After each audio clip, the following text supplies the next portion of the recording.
perisaiku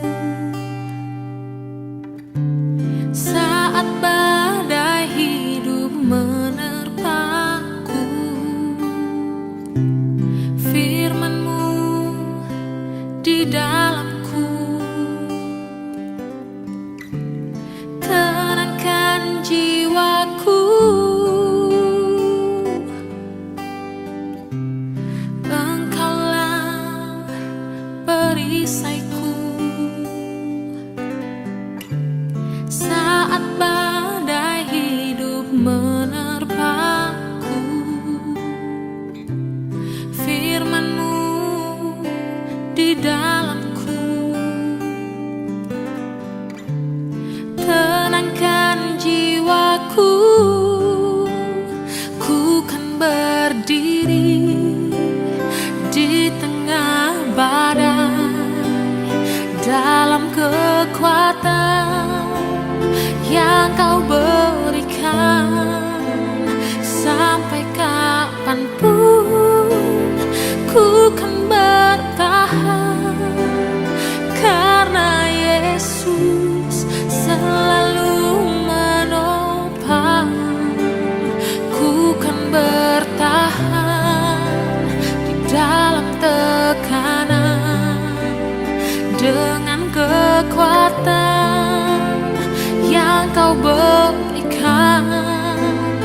Sampai kapanpun tak tergoyahkan, karena Yesus selalu menopang hidupku. Pertolongan-Mu tidak pernah terlambat, selalu tepat pada waktunya. Dan saat ini juga kami rindu mengerti apa firman-Mu yang tidak Kau katakan buat kami. Urapi hamba-Mu, urapi kami semua Tuhan, agar kami lebih menjadi dewasa secara rohani. Firman-Mu berbicara dan menguatkan kami semua.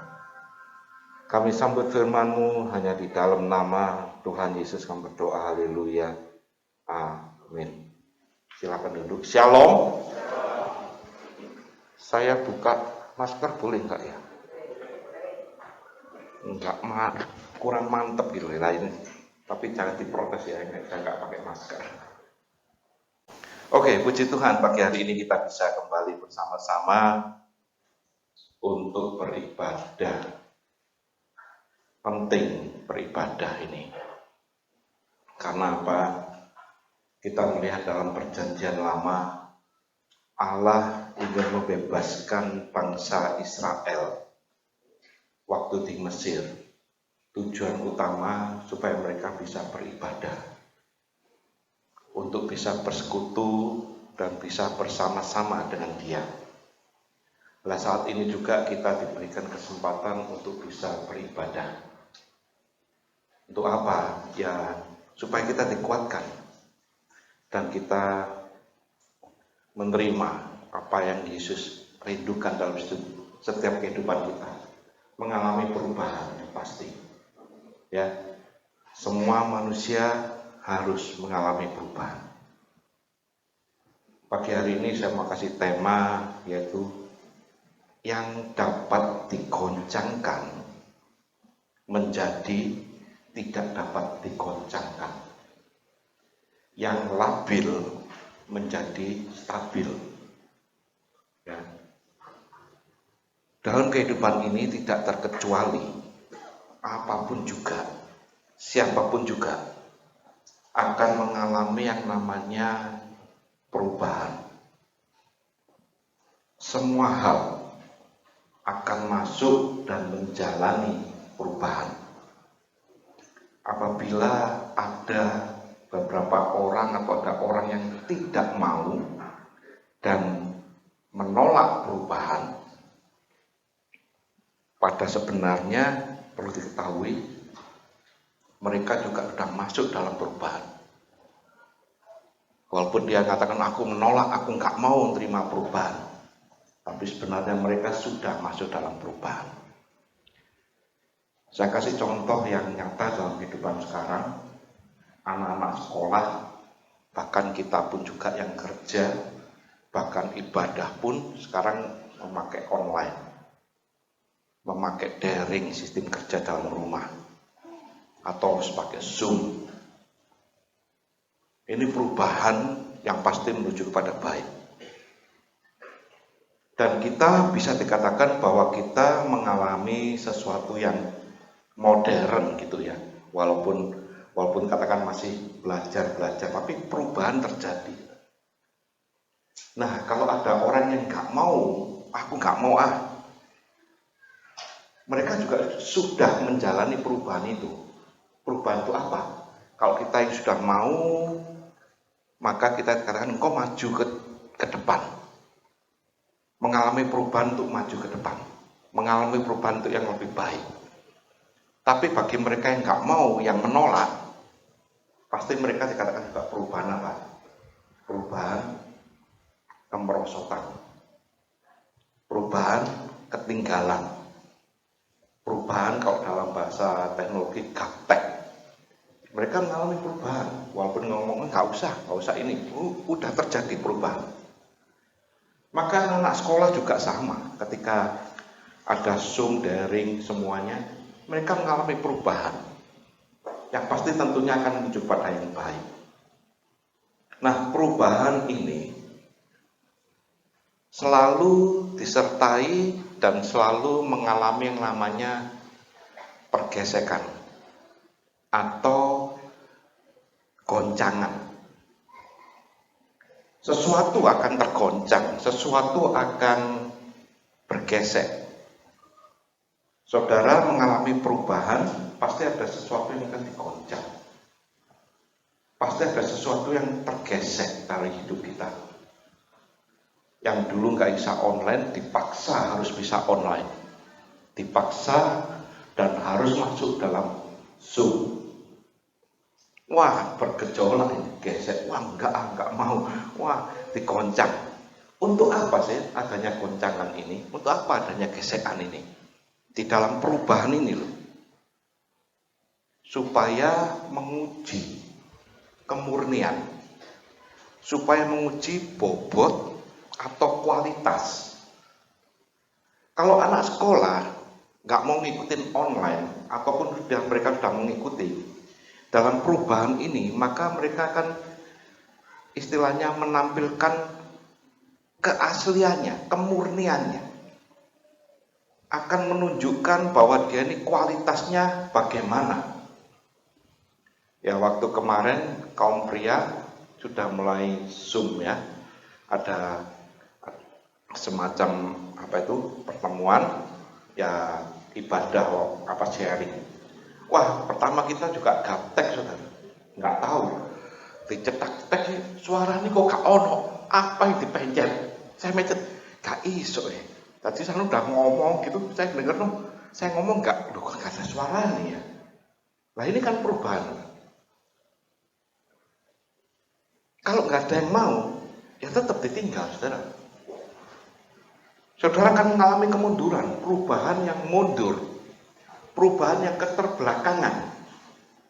Ini dalam hal teknologi. Dalam hal kerohanian juga sama. Kita diajak untuk maju terus. Kita diajak untuk menjadi dewasa. Kita diajak untuk melangkah terus maju. Renungan minggu lalu mengatakan menuju pada yang lebih baik. Bukan berdiam diri lantas nggak mau perubahan. Nggak bisa. Semua sekali lagi harus mengalami perubahan. Dan dalam perubahan itu terjadi goncangan. Terjadi pergesekan. Nah, goncangan ini bisa keras.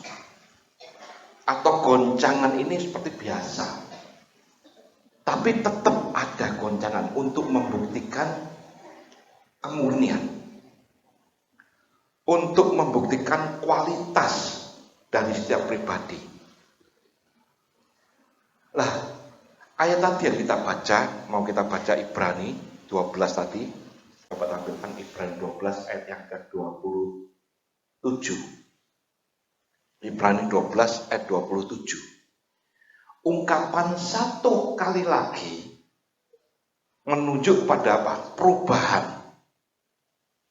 Perubahan pada apa yang dapat digoncangkan karena ia dijadikan supaya tinggal tetap apa yang tidak tergoncangkan.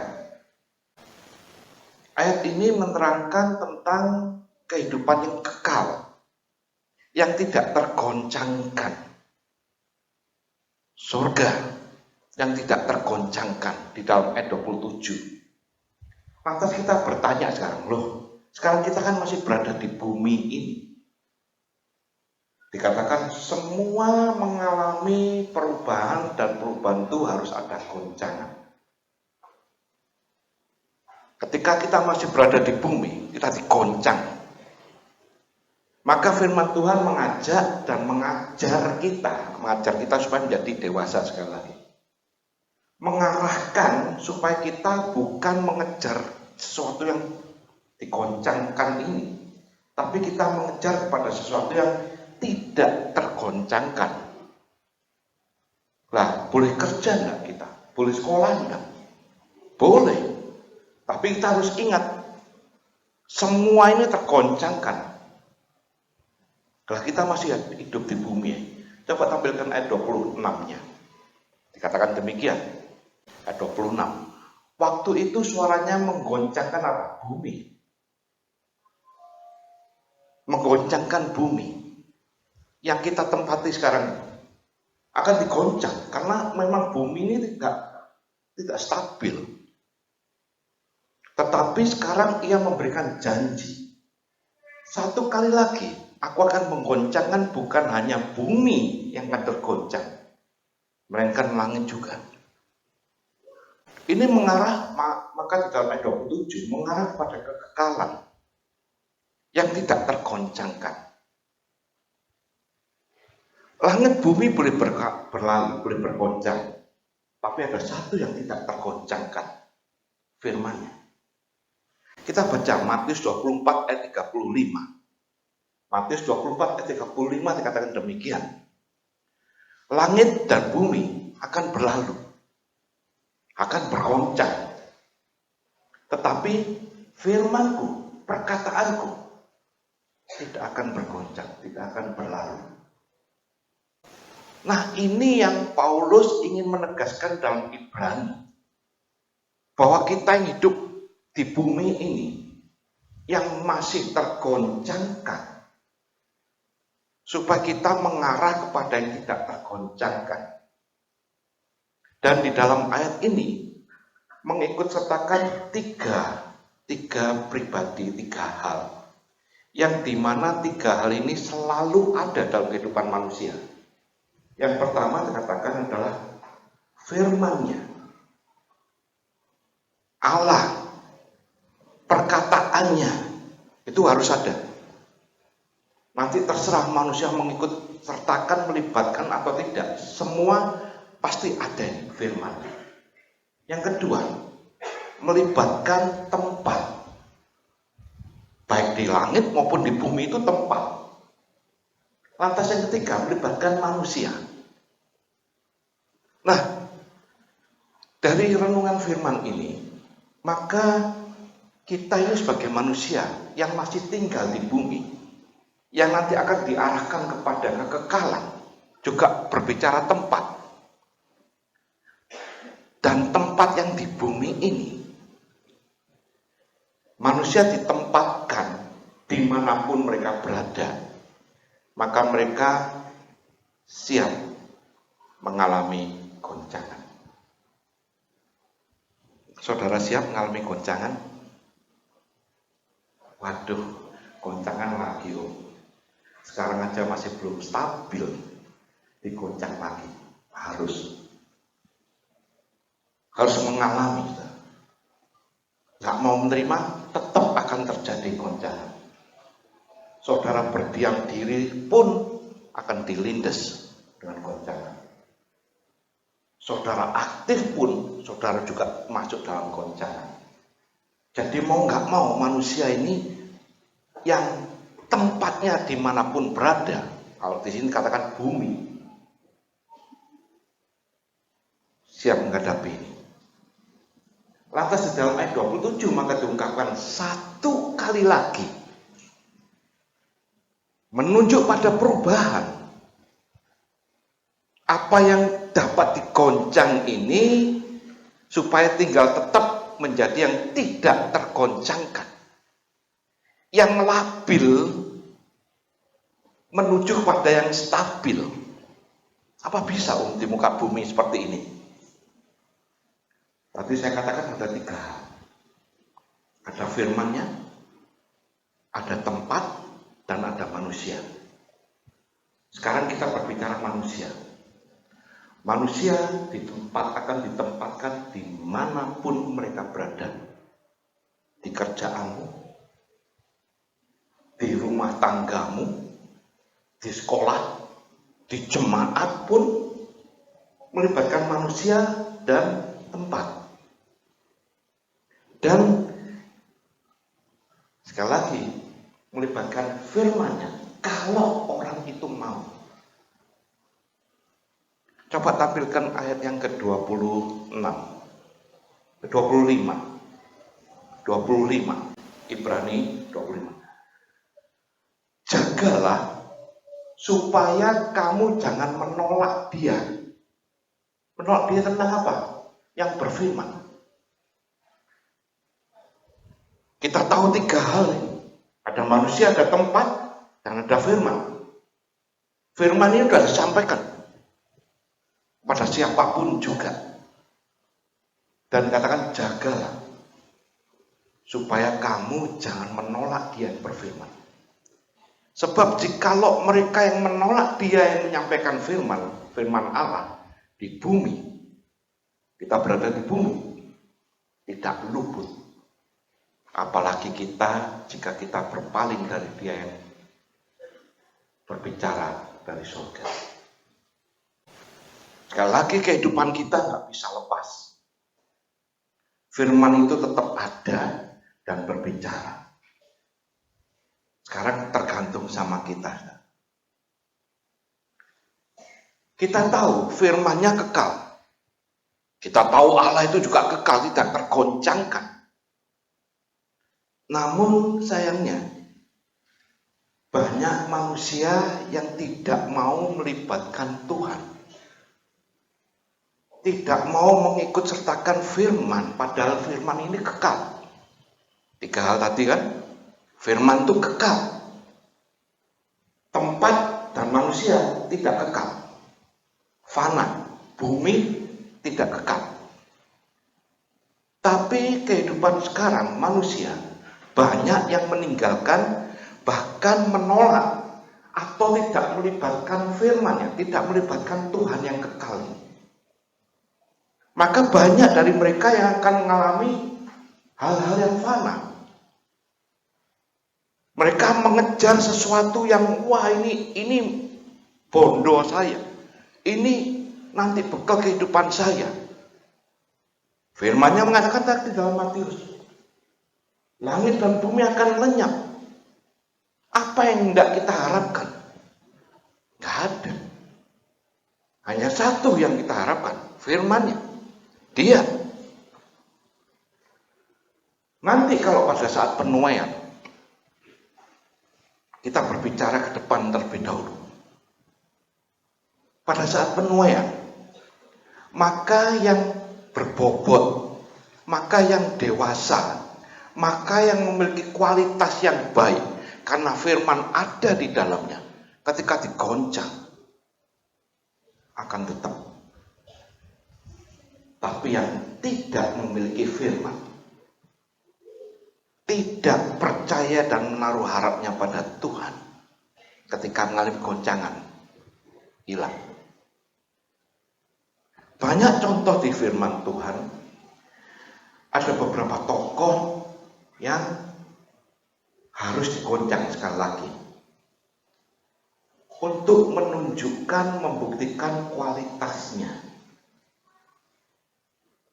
Di mana mereka ketika melakukan dan berada dalam situasi itu, mereka ternyata ada dua hal yang mereka lakukan: setia dan taat. Kita pun di muka bumi juga sama. Ketika mengalami satu hal yang menggoncangkan kita, menggesek kita, membuat kita bergoyang, kesetiaan dan ketaatan kepada siapa? Firman. Setia dan taat pada siapa? Pada Allah. Itu yang membuat kita stabil. Sekali lagi, banyak orang yang mengejar hanya hal-hal yang fana, mengejar hal-hal yang tidak stabil. Lah, contoh-contoh di Alkitab, seperti saya kasih contoh tadi, ketika lalang dan gandum, itu membedakan jelas dari kualitas seseorang, dari pribadi manusianya, sebagai gandum atau sebagai lalang. Satu saat perumpamaan ini dilontarkan oleh Yesus, dan murid-muridnya bertanya, Tuhan, kenapa kok gak dicabut aja lalang yang tumbuh ini loh? Kita tahu lalang ini gak ada bobotnya, Ustaz. Ya, kenapa kok gak mau dicabut aja? Lantas Tuhan jawabnya gimana? Jangan dicabut sekarang, karena yang gandum belum dewasa. Berarti kita semua menjalani hidup ini perlu kedewasaan. Nanti pada saatnya tiba, otomatis lalang itu akan dikumpulkan dan gandum juga dikumpulkan. Tapi apabila berbobot, memiliki kualitas, digesek, maka gandum ini memiliki sesuatu yang stabil, yang tidak tergoncangkan. Nah, contoh di Alkitab, banyak hal yang mereka alami, banyak hal yang mereka terjadi.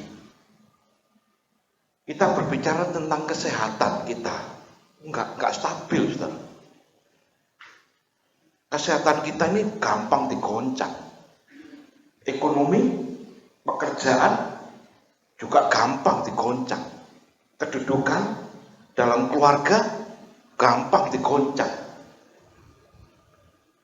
Tapi apabila kita mengikut sertakan Dia, ada firman dalam hidup, digoncang model apapun juga, engkau bisa berdiri tegak,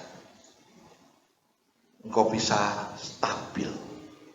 Maka ada pujian, ku kan berdiri di tengah badai. Badai boleh datang, silahkan. Dan semua harus menjalani goncangan. Jangan ngomong Tuhan, aku lewatkan goncangan, tidak bisa. Yang Tuhan jawab nanti akan lewat loh. Tapi aku akan menguatkan kamu. Itu jawaban Tuhan. Maka firman-Nya juga pernah dikatakan oleh Paulus, Tuhan, jaga lindungi. Bila perlu, angkatan mereka. Tuhan ngomong, no. Tidak akan diangkat. Aku akan berikan kekuatan kepada kamu. Artinya, firman-Nya ada dalam hidup kita. Meliput sertakan Tuhan dalam hidupmu. Kau menghadapi tantangan apapun juga, engkau stabil. Setelah contoh dalam Alkitab, tokoh tokoh-tokoh ini mengikut sertakan Tuhan, mengikut sertakan Allah dalam hidupnya. Di dalam keluarga yang terjadi, contoh Abraham. Kalau Abraham tidak mengikut sertakan Tuhan dan tidak mengingat kembali firman-Nya, maka dia bisa hilang. Saya katakan bisa hilang. Dalam keluarganya terjadi kegoncangan.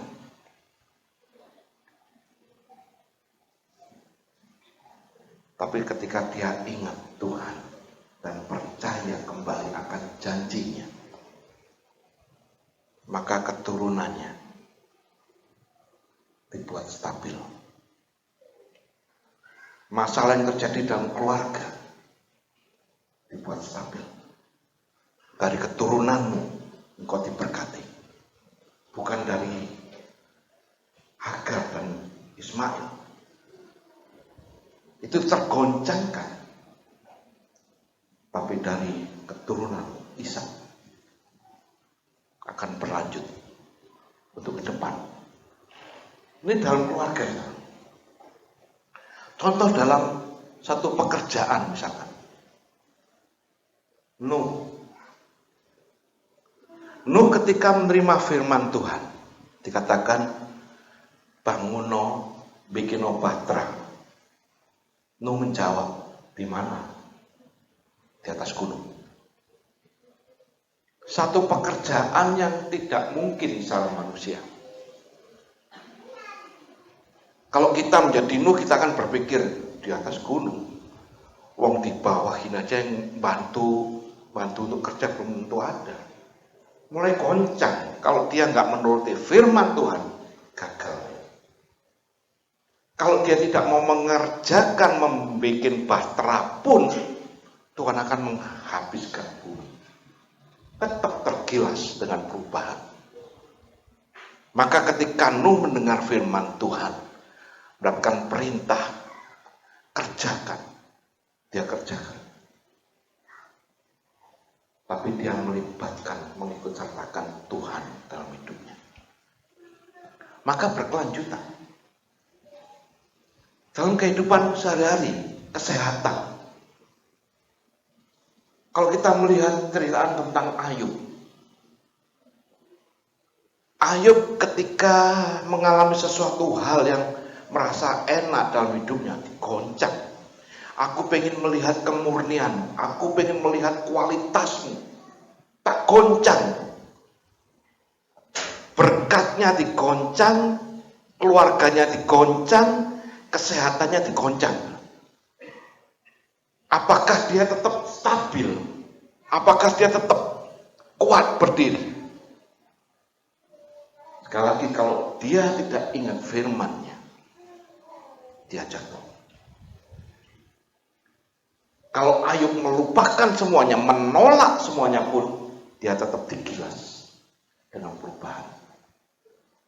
Maka ketika masuk dalam hal seperti ini, Ayub mengerti 3 hal tadi, manusia dan tempat dan firman. Ayub ditempatkan, menyangkutkan manusia dan tempat, di mana seringkali tempat ini mungkin gak enak buat kita. Nggak cocok buat kita. Ayub ditempatkan di mana hal yang tidak enak, tidak cocok dalam hidupnya. Tapi dia selalu ingat ada firman. Maka ketika dia tetap berpegang pada firman-Nya, yang goyang ini dibuat tidak goyang. Karena firman-Nya kekal. Firman-Nya nggak bergoyang. Maka Ayub menjalani semuanya. Sukar, saudara. Tapi dia tetap berpegang. Maka dalam perikop fatsalnya yang Ayub tulis, dikatakan, akhirnya aku tahu Allahku, siapa sebenarnya Allahku. Saudara juga mengalami goncangan nanti, saudara. Siapa yang ingin menang? Siapa yang ingin mengalami kemenangan? Gak ada yang mau. Saya mau. Yang pengen menangi mana? Yang ngangkat tangan dan mungkin malu ngangkat tangan. Mau berperang enggak? Waduh, perang. Kalau nggak ada perang ya nggak ada kemenangan. Kalau saudara tidak pernah berperang, maka tidak tahu saudara menang atau kalah. Siapa yang pengen jadi juara? Wah, saya pengen jadi juara. Berlomba. Kalau saudara nggak mau berlomba, jangan ngomong saudara mau jadi juara. Nggak ada. Tidak ada juara tanpa perlombaan. Tidak ada pemenang tanpa pertempuran. Harus masuk. Cuman masalahnya kita mengandalkan Tuhan enggak? Kita mengikut sertakan firman-Nya enggak? Ketika kita mengikut sertakan firman-Nya, coba buka Mazmur 33 ayat 18 dan 19. Mazmur 33. Ini menyangkut ikut sertakan kesetiaan dan ketaatanmu. Mazmur 33 ayat 18. Sesungguhnya mata Tuhan tertuju kepada mereka yang takut akan Dia, kepada mereka yang berharap akan kasih setianya, yang takut dan berharap pada Dia. Dengan kata lain, kau setia dan kau taat. Ayat 19 dikatakan demikian, untuk melepaskan jiwa mereka dan daripada maut dan memelihara hidup mereka pada masa kelaparan. Hal yang tergoncangkan ini loh. Engkau diajak ketika engkau berpegang terus pada firman-Nya, engkau akan dibawa menuju kepada hal yang tidak tergoncangkan. Di muka bumi, iya, engkau alami. Semuanya nanti akan mengarah juga pada sampai kekekalan. Nah, hal inilah yang Yesus rindukan dalam setiap kehidupan kita. Contoh yang terakhir dari Raja Daud. Raja Daud juga mengalami goncangan. Jangan berpikir, wah raja nggak digoncang. Goncang. Dalam keluarganya mengalami goncangan. Daud ketika dilantik, ketika diurapi oleh Samuel, itu masih remaja. Nggak langsung jadi raja. Walaupun dilantik dan dinobatkan kaulah raja Israel. Tapi Daud menjalani proses ini. Dia mengerti hal yang tergoncangkan ini menjadi hal yang tidak tergoncangkan karena dia mengikut sertakan Tuhan. Banyak masalah yang dihadapi untuk menguji sekali lagi kualitas, kemurnian, bobot dari Daud itu. Dikejar-kejar sama Saul, mau dibunuh, mengalami masalah dalam keluarga, bahkan anaknya pun Absalom pengen membunuh dia. Wah, goncang sekali lagi Daud. Tapi Daud, kita lihat Mazmur 33 tadi, mata Tuhan tertuju pada mereka yang takut dan berharap pada Dia. Wah, Daud mengerti. Ada satu hal yang tidak bisa tergoncangkan. Ada satu hal yang kekal, yang tetap, yang membuat aku menjadi kuat.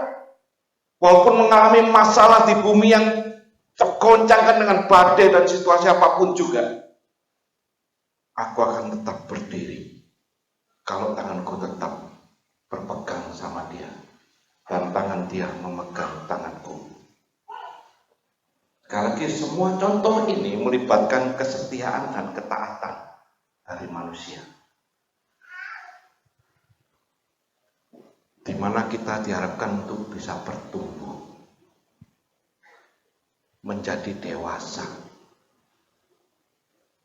Coba kita buka dalam 2 Samuel pasal yang ke-7 ayat yang ke-18. 2 Samuel pasal 7 ayat 18. Ayat 18 dan 19. Lalu masuklah Raja Daud ke dalam, kemudian duduklah ia di hadapan Tuhan dan berkata, siapakah aku ini ya Tuhan Allah? Dan siapakah keluargaku? Sehingga engkau membawa aku sampai sedemikian ini. Dan hal ini masih kurang di matamu ya Tuhan Allah. Sebab itu engkau telah berfirman juga tentang keluarga hambamu ini dalam masa yang masih jauh, dan telah memperlihatkan kepadaku serentetan manusia yang akan datang, ya Tuhan Allah. Mengerti ceritaan ini, saudara? Ayat 18 dan 19. Daud ketika menyadari bahwa hidup ini yang gampang goyang, gampang tidak stabil, tergoncangkan, maka dia berpaut sama firman-Nya, berpaut sama Tuhan. Ketika dia merasakan penyertaan Tuhan, maka Daud mengatakan, siapa sih aku ini? Siapa sih saudara dan saya ini? Kok sampai Tuhan menyertai? Kok sampai Tuhan memberkati? Hanya untuk membuktikan, goncangan itu membuktikan kemuliaan. Ketika kita berpegang terus pada firman, Daud berpegang terus pada firman-Nya, maka berkat mengalir. Bahkan dikatakan di dalam ayat 19, katakan demikian. Ayat 19, dan masih kurang di matamu. Sudah menerima berkat, sudah menerima penyertaan Tuhan, tapi Daud menyadari di mata Tuhan ini masih kurang. Tuhan pengen memberikan yang lebih lagi. Apa dikatakan ini? Sebab itu engkau telah berfirman juga tentang keluarga hambamu ini, dan dalam masa yang masih jauh memperlihatkan kepadaku dan sebagainya. Allah ingin membawa Daud untuk mendekatkan kepada hal yang lebih jauh lagi, yaitu kekekalan. Bukan menerima berkat biasa, tapi membawa lebih kepada hal yang tidak tergoncangkan. Maka di dalam ayat yang ke-26, ayat 26, maka namamu akan menjadi besar untuk selama-lamanya, sehingga orang berkata, Tuhan semesta alam ialah Allah atas Israel. Maka keluarga hambamu Daud akan tetap kokoh di hadapanmu. Dikatakan tetap kokoh, tidak tergoncangkan. Dari turunan Daud yang kita baca ayat 27 Ibrani, satu kali lagi akan digoncang. Bukan hanya bumi saja, langit pun bergoncang. Apa? Berbicara tentang kekekalan. Dari turunan Daud, ketika Daud mengalami goncangan, tapi dia tetap berpegang pada dia, maka dia digeser menuju pada yang tidak tergoncangkan. Bukan hanya sampai situ saja, dikatakan sampai hal yang jauh. Dari turunan Daud akan keluar yang tidak tergoncangkan, Yesus. Dari Yesus inilah maka dia mengerjakan juga untuk saudara dan saya hal yang tidak tergoncangkan. Apa kehebatannya? Sehingga sesuatu yang boleh orang katakan, wah ini kuat, akan tergoncang oleh Yesus. Maka tema tahunan, Yesus bisa merubah segalanya. Yesus bisa membuat sesuatu yang tergoncang menjadi tidak tergoncang. kegoncangan apa yang terjadi ketika Yesus bekerja. Untuk mereka yang tetap di dalam Dia, maka mereka tidak mengalami goncangan ini. Mengalami tapi engkau tetap stabil. Mengalami, merasakan tapi engkau bisa menang. Tapi bagi yang lainnya, yang tidak mengikut sertakan Tuhan, yang tidak mengikut sertakan Yesus dalam hidupnya, firman-Nya, goncangan itu akan menghancurkan dan mengalami kekalahan. Maka tema ini akan saya bawakan nanti Jumat Agung. Apa yang Yesus kerjakan sehingga kita benar-benar bisa mengalami yang tidak tergoncangkan sesungguhnya. Kalau di bumi ini sekarang aja goncangan ini ketika kita mengharapkan Tuhan, kita menjadi stabil. Apalagi ketika kita mengharapkan yang sesungguhnya, kekekalan. Sesuatu yang luar biasa yang Yesus lakukan. Tunggu sampai Jumat Agung. Dan pagi hari ini kita bisa terima firman-Nya. Tuhan akan menggoncang setiap kita. Tuhan akan menggesek setiap pribadi lepas pribadi. Tapi apabila kita mengikut sertakan Tuhan dalam hidup kita, maka engkau bisa stabil. Kita berjalan bersama dengan Tuhan. Tuhan menyertai. Perhatikan ini. Jalan Tuhan bukan yang tercepat. Jalan Tuhan bukan yang ternyaman. Jalan Tuhan bukan yang termudah. Tapi jalan Tuhan pasti yang terbaik dan tepat waktu. Kalau engkau hanya menantikan, wah aku pengen yang tercepat, makan aja mie instan. Wah aku pengen yang ternyaman, gak bisa. Aku pengen yang termudah, gak bisa.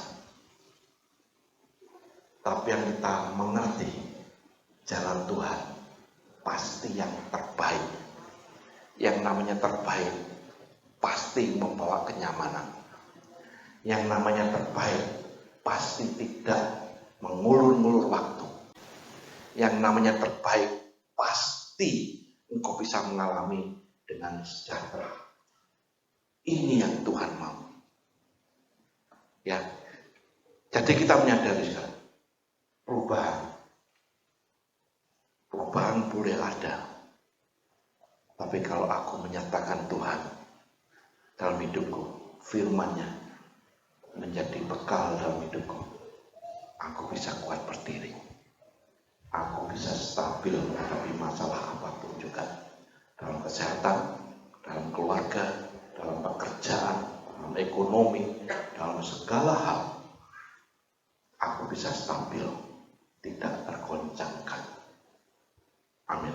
Terima kasih Tuhan, firman-Mu menguatkan kami. Karena ketika kami menghadapi masalah apapun juga dalam hidup ini, terkadang jiwa kami tergoncang.